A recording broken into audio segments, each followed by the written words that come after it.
ወደ ቤት እንዴ? የምን ወደ ቤት መሄድ ነው? እንጠጣ እንጂ አባዬ። ይሄንንም ላንቺ ደሳስን ነው እንጂ መጠጥ ላይ ብዙ አይደለም ልጄ። በል በቃ አባዬ፣ እኔ ሳልምዝናና አንተ ሂድ በቃ። ወረቀቱን ይዤልሽ ልሂድ። እንዴ አባዬ፣ ይሄን ወረቀት ካላስኩኝማ ምንም ተደሰትኩ ብለህ ነው? እሱስ ልክ ነሽ ልጄ። ሰው እንዳያየው በወሰዱት ሁሉም ነገር ገደል ገባ ማለት ነው። አታስብ። እንዴት ዋልክ አባዬ? በጣም በጉጉት ስጠብቅ ነበር። ነገሩን አሳማኝ ለማድረግ ለነገ ተቀጥረናል። አበደች በለኛ። መጠጡን ካሁኑ ጀምሯለች። ይቅርታ ይቅርታ። እንዴት አመሻ?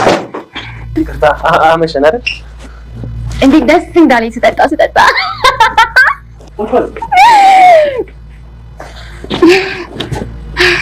ከዚህ በኋላ የማንም ገረድ አይንቀኝም። እሺ መብት አለኝ። መስከረ ይገባኛል፣ ግን እኔ ነው ልገላገል። ከማ ከሷ የኔ ፍቅር ሚስጥር ነው። እሺ እናንተኛ እንግባ። ሰክሪ ባልና ወንድም ይዳረስብሻል እንዴ? እኔ እኮ ቲና በደስታ በስካር ጠጥታ ሁሉንም ሚስጥር አውጥታ ተናገረች። ዳኒ ፍቅረኛዋ እንደሆነ ናንተኛ አላለችም በአደባባይ። የደስታ ቀኗ እንደሆነ ኃላፊ እንደሆነችና እንዲሁም ደግሞ ሰራተኛም እንደማይነቃት ተናገረች።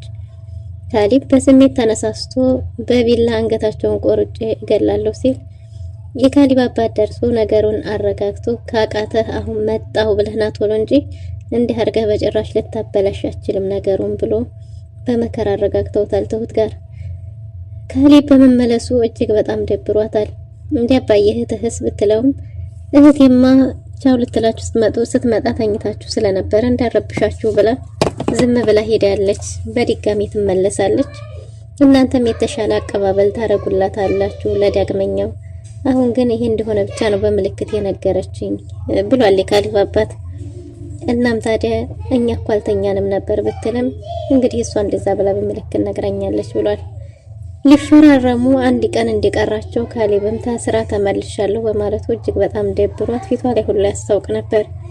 እናም የካሊብ አባት በፌክ ዶክሜንቶቹ ፈርሞላት ሲመለስ እጅግ በጣም ደስ ብሏት ለምን ጠጣ ብላ እሱንም ለመጋበዝ ሞክራለች። የካሊብ አባት ግን መጠጡንም ሳይጠጣ በቃ ዘና በይ ብሎ ወደ ቤት ተመልሶ ነበር። ቲና ጥንብዝ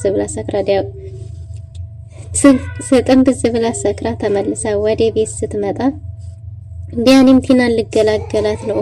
ወይ ተገላገልኩኝ አለ። ቲናም ፍቅሬ ና እንግባ እናንተኛ እንደ ዛሬ ቀን ደስታ ኑሮኛ ያቅም አላለችም ቅሌታ። ሰላም ውድና የተወደዳችሁ ውድ ቤተሰቦች እንደምን አላችሁ? በያላችሁበት የዓለም ዳርቻ ሰላማችሁ ብዝት ተርፍ ይበልልን እያልን ዛሬም በአዲስና በትኩስ መተናል። እናንተም በቅንነት ላይክ፣ ሼር፣ ሰብስክራይብ እያረጋችሁ ቤተሰብ ታረቁን ዘንድ በትህትና እንጠይቃለን። ቤተሰብ ላረጋችሁን ሁሉ ከልብ እናመሰግናለን። ግፈኛዋ ሚስት፣ ግፈኛዋ ምራት፣ ግፈኛዋ ሁሉ ነገር አረምን ልበላት ተከታታይ ድራማ በባለፈው ክፍል እንዴት ተመለከት ነው እንግዲህ ቲና የካሊብን አባት ለማስፈረም እያሰበች ሳለ ነበር እንግዲህ በአንዳንድ ባለመመቻቸት ቀን ተራዝሞ ነበርና ያ ቀን እንግዲህ ሲራዘም ፈርሞላት ከጨረሰ በኋላ አባቱን እንደምታስወግድ አባቱን እንደምትገልና እሱ እዛ ቁጭ ባለበት ታይዘው ወደ መኝታ ቤቱ ሲገቡ ካሊብ አቅቶት ተናዶ ገብቶ አንገታቸውን ቆርጣለሁ ብሎ ቢላ ይዞ ለያዥ ገናጅ አስቸግሮ ነበርና ድንገት አባቱ እግር አድርሶት እሱን ካረጋጋ በኋላ እንግዲህ አቅቶ ከሆነ በቃ ቢባልም አይ ገና አልጨረስኩም፣ ገና ብዙ ነገር መስማት አለ ሰማለሁ። ስለ መግደል እኮ ነው እያወራሉ፣ ስለ ሀብት ብቻ እኮ አይደለም፣ አንተንም ስለ መግደል እያወራችሁ እኮ ነው ብሎ እጅግ በጣም ስሜታዊ ሆኖ ስለነበረ ትሁትም አንተ እንዳባዬ ጠንካራ አይደለህም፣ አባዬ ያሳለፈውን ትንሿንም እንኳን አንተ ልታሳልፍ አትችልም፣ ስለዚህ ካቃተህ ደግሞ ይቅር እንጂ ነገሩን አታበላሽ ተብሎ በመከራ እንግዲህ አረጋግተውታል። እሱም ከተረጋጋ በኋላ አባዬ ካሊብ እኮ እንዳንተ ታጋሽ አይደለም፣ ለትንሽ ቢላውን እንኳን እንዴት እንዳነሳው እኮ የማውቀው ነገር የለም ብትልም የካሊብ አባትም አው ለትንሽ እግሬ ባያደርሰኝ ኖሮ ልጅን እድሜ ልኩን እስራት አድርጎ ነበር ቤቱ፣ ስለዚህ ለትንሽ መድረሴ ነው እንጂ ሁሉንም ነገር አበላሽቶት ነበር፣ እሱ እኮ ጠንካራ አይደለም እያለ ነበር። እናም እንግዲህ በጥንካሬያቸው ወስኖ ሂዶ እንደሚፈርምላትና ሁሉንም ነገር እንዳስተካከለ ነግሮት ነበር። ካሊብ ከፊልድ ድንገት መጣው ሰርፕራይዝ ላርጋችሁ ብሎ የመጣበት ሰዓት አኩል ጥሩ አልነበረም። ምክንያቱም ቲና አባዬ ሊፈርምላት ተያይዘው ሊሄዱ ዶክመንታቸውን አዘጋጅተው ሳሉ በልተነስ እንሂድ አባዬ እያለች ነበር። ትሁት እንኳን ቁርስ በልታችሁ ሂዱ ብትልም አይ በጭራሽ እዛው ጋብዘዋለሁ ብላ እምቢ ብላ ነበር። ቢያንስ ቁርስ በልተን እንሄድ እያላት ነበር። አይ እዛው እንበላለን፣ ትሁትንም ደግሞ አንቺ ምንም ያህል እንቅፋት ብትሆኚ ሐሳቤ ከመሳካት አይቀርም አሸንፍሻለሁ እያለቻት ነበር። ያኔ አንቺ ተሳክቶልሽ ስታሸንፊ እናያለን ብላ በዛቻ ነበር የተለያዩት። ዳኒ ትሁትን ምከሪኝ እያለ ነው። ለማግባትም እያሰበ ነው። ከቲና ጋር የሚለያይበትን ቀን ነው የሚቆጥረው። ቲና ጋር ያለው የቢዝነስ ስራ እንዳለቀለት ቲናን ትቶ የራሱን ህይወት እንደሚመሰረት እየተናገረ ነው። እናም እንግዲህ ዳኒ ቲናና የካሊብ አባት ተያይዘው ሊሄዱ ሲሉ ድንገት አባዬ ብሎ ሲገባ ቲና እጅግ በጣም ፊቷ በጣም እንደተናደደች ፊት ለፊት ያስታውቅባት ነበር። ኩስኩስ ነበር ያለው። ምን ቲና ብቻ ዳኒም ቢሆን ሁላቸውም ተናደው ነበር። እነሱም ሰርፕራይዝ ሊያረጋቸው ብሎ ድንገት እንደመጣ ቢናገርም ነገር ግን ለሱ ምንም አይነት ተቀባይነት አልነበረውም። ለነሱ ደህና ተገላግየው ነበር። ለምን መጣብኝ አይነት ስሜት ይታይባት ነበር። በአንደበቷም የተናገረችው ይሄንኑ ነበር።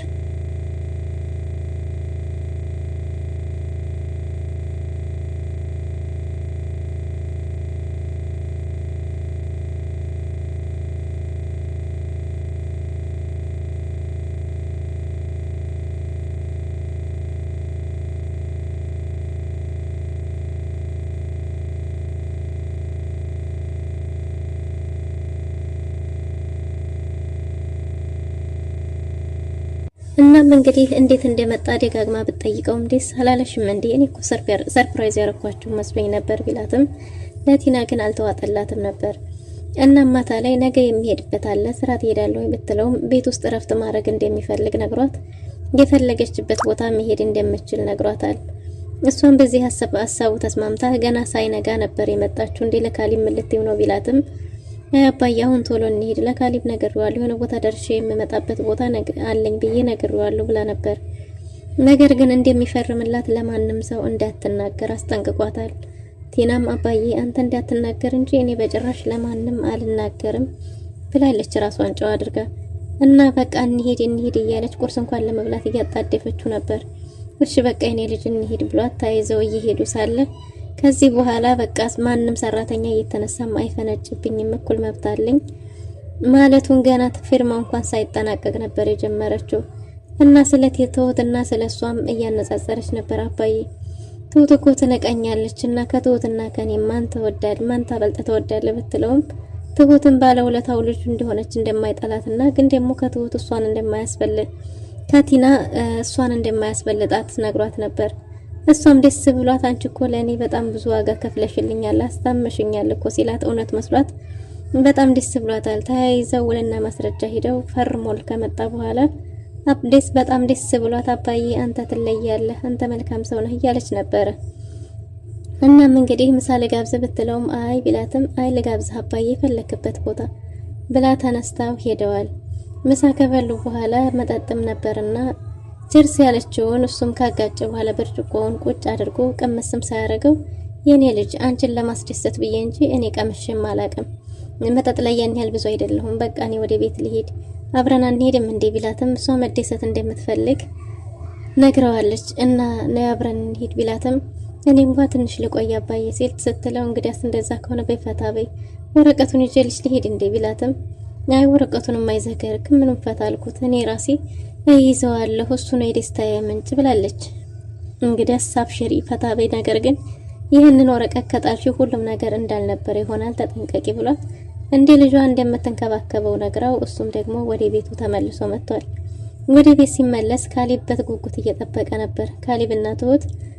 ካሊብ ትሁትን እንዴት ሊፈርምላት እንደሄደ ቤቱን ሲነግራት ትሁት በጣም ተናዳ ነበር። ምን አስባችሁ ነው ብትለም አይ እንደምታስቢው እኮ አይደለም አባዬ ፌክ እንትኖችን አዘጋጅቶ ነው ውልና ማስረጃ ሄዶ የሚፈርምላት እና አሁን ታዲያ እንዴት ልትሆን ነው በኋላ አለኝ ብላ ስታጣ ምን ልታስብ ትችላለች ይባልም እሷ ብዙ ነገር ልታስብ ትችላለች፣ ግን ደግሞ እኛ መቅደም ይኖርብናል ያን ቀን ማየት ጓጓው እያለች ትሁትም የካሊብ አባት አስተሳሰብ እጅግ በጣም ገርሟታል።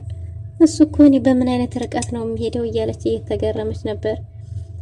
እናም እንግዲህ የካሊብ አባት ወደ ቤት ሲመለስ እንደ አባዬ እየጠበኳችሁ ነበር እኮ ቢልም መጠጡን ካሁን ጀምራ እንዴት ተያያዘችውና እየጠጣች እንደሆነ እጅግ በጣም ደስ እንዳላት ሲነግራት እንደፈረመላት ሲነግረው ለዛ ነው እንዴ ዲያን የሚሄደው እያለች ነበር። ወይ ደስም ሆኖ ነው እንደዛ ነው የሚሆነው እኮ አሁን ይመጡልሃል እያለ ቤተሰቡ እየሳቁና እየተጫወቱ ሳለ ምን እንደሚፈጠር እስቲ አሁን ደግሞ ባህሪዋን እናያለን ከፈረምክላት በኋላ ያለውን እያሉ ሳለ አምሽተው ከአንድ ቦታ አንድ ቦታ ሲቀይሩ ዘና ፈታ ሲሉ ዲያኒ ግን የሆነ የሚጠራጠር አይነት ሰው ነውና ለምንድን ነው ደስ እያለኝ አይደለው ይሄ ነገርን የለያዘው ቢላትም አይኔ ብላለች። ግን ደስ እያለኝ አይደለም ያታለሉና አይመስልሽም ቢላትም በጭራሽ እንደዛ እንደማያረጉ ደጋግማ እየነገረችው ነበር። አንተ ደስታዬን ለማበላሸት ብትሞክርም እኔ ግን ደስታዬን የዛሬን ቀን አላበላሸውም ብለዋለች። ዲያኒም እኔ ግን ለምን እንደሆነ አላውቅም ደስ እያለኝ አይደለም ድራማ እየሰሩብንስ ቢሆን እያላት ነበር። የካሊብ አባትም ለካሊብ ዲያኒ እኮ ትንሽ ማሰብ ይችላል እሱ ማንም ሰው እንዲጎዳ አይፈልግም። በሱ የተነሳ እኔ በጣም ብዙ ጊዜ ተርፌያለሁ። እሱ ገንዘብ እንጂ ማንም ሰው እንዲጎዳ አይፈልግም እያለችው ነበር። እሱ ታዲያ እንደዛማ ባይፈልግ እሱ ራሱ ያባወራ አልጋ ላይ መጥቶ የተኛ ነበር ያባወራ ቤት ብትለውም እሱ እኮ ለራሱ ሊያገባ ነው ማግባት ይፈልጋል ሲል እንዴት እያለ ነበር። ቲናን እኮ እሱ አይፈልጋትም እሱ ለራሱ ማግባት ይፈልጋል እያለች ትሁት አንዳንድ ነገሮችን እየነገረቻቸው ነበር። እና ታዲያ እሱ እንደዚህ ምን ያደርጋል እሱም ቢሆን ባለጌ ነው ቢልም እኔ እንዴት እንደሆነ አስተሳሰባቸው እንጂ የተሻለ ያስብ ነበር እኮ እሱ እያለ የካሊብ አባትም ለዲያኒ የተወሰነ ቢሆን የሆነ አዘኔታ እንዳለው ያስታውቃል። እውነትም በሱ ምክንያት ብዙ ጊዜ ከሞት ታድጎታል። ትሁትም ይህንኑ መስክራለታለች። በሌላ በኩል ቲናና ዲያኒ ሰክራት ትሁትም ብዝ ብላ ወደ ቤት ተመልሰው መጥተዋል። በእርግጥ ዲያኒ ቢሰክርም ግን ራሱን ያን ያህል እንዳልሳተም ነበር። ዛሬ የደስታዋ ቀንና ልዩ ቀን እንደሆነና በዛ ላይ ደግሞ የተለየ ቀን እንደሆነ ማንም ሰራተኛ እየተነሳ እንደማይፈነጭባት ከተናገረች በኋላ ዲያኒ የኔ ፍቅር በቃ እንግባ እናንተኛ ብለው ነበር። እንዴ ስሰክሪ ባልና ወንድም ይሳሳትብሻል እንዴ ባልሽ እኮ እሱ ነው እያላት ነበር። እናንተኛ የኔ ፍቅር ብትልም እሱ እንደሚቆይና አንቺ ተኝ ብሏት ነበር። እናም ቲናም ተነስታ ወደ መኝታ ቤቷ ከመሄዷ በፊት ዲያኒን እኮ አንተም እኮ ሰክረሃል እያለው ነበር። አዎ ሰክሬያለሁ ግን እኔ ቢያንስ እሻላለሁ ራሴን አልሳትኩም እያለ ነበር። በሌላ በኩልም ዲያኒ እፎይ ልገላገል ነው አለ። ከምኑ ሲለው በጣቱ እያሳየ ከሷ ልገላገል ነው እያለ ነበር። ቲናን ልገላገላት ነው ያ ማለት ይሄ ቤት በስሟ ዙሯል። ቤቱን ገንዘቡን ከተካፈልኩ በኋላ ዳግመኛ አጠገቧ አልደርስም የሚል አይነት አስተሳሰብ ይመስላል ዲያኒም እንግዲህ ነገሩን ሁሉ እንዳበላሸችው ጧት ቢነግራትም ግን ደግሞ እሷ ያው ማስተካከያ መንገድ እንደማታጣ ለነፍሷ ታውቃለች። ምን አርጌ ብትልም ሁሉን ነገር ሚስጥሩ እንደተናገረች ነግሯታል። ካሊብም ጧት ላይ ተነስቶ ውሎቹን ሲያገኛቸው ይሄ ምንድነው እያላት ነበር። በካሊብ ስም ይሁን ብለውም እንቢ ብሎ አባዬ በኔ ስም ቤቱን አዞረው ሲላትም የእውነት መስሏት አለ እሱ እንደማያውቅ ሆኖ ሲጠይቃት በጣም ደስ ብሏታል። እሰይ ነይ ቀፊኝ ብሏት አቅፏት ነበር። እናም እንግዲህ ቲናም የእውነት መስሏት በደስታ ሞታለች። ይሄውልና ማስረጃ የሁለተኛ ቀኑንም ለመጨረስ አባዬ ጋር የሆነ ቦታ ደርሰን የምንመጣበት ቦታ አለ ብለው ተያይዘው ለመሄድ ተነስተዋል። ይሄውል እስካለቀ በኋላ ካሊብ አባቱን ጠይቆ ነበር ትክክለኛ የቤቱ እንትን ያለው የት ነው ካርታ ያለው ቢለውም ይሄው ብሎት ነበር። ድንገት እጃቸው ላይ እያለ ሳለ ቲና መጣ ይሄ ምንድነው ብትልም ውልናዋ የሰዎች ውል ነው ብሎታል። እናም በስተት ደግሞ እዚህ ወረቀት ላይ ይፈርም ሆነ ካሊብ አባት ምን ሊፈጠር ነው? ቲናስ ደግሞ እስከምን ድረስ ነው እንደዚሁ በስግጥና የምትሄደው በክፋት ምንም አይነት ርህራሄ ወይም አዘኔታ ሳይታይባት ቀን በቀን ክፋቷና የገንዘብ ፍላጎቷ አጥፍ ድርብ እየሆነ እስከ መቼ ድረስ ነው ያለፉበትን ያልሰሩትን የሰውን ገንዘብ የሰውን ላብ ለመምላት እስከ መቼ ድረስ ነው እንደዚህ የምትቋምጠው? እውነታውስ መች ነው የሚወጣው የሚለውን በቀጣይ ክፍል ይዘን የምንመለስ ይሆናል። ለዛሬ ነበረን ቆይታ ይህን ይመስል ነበር። መልካም ጊዜ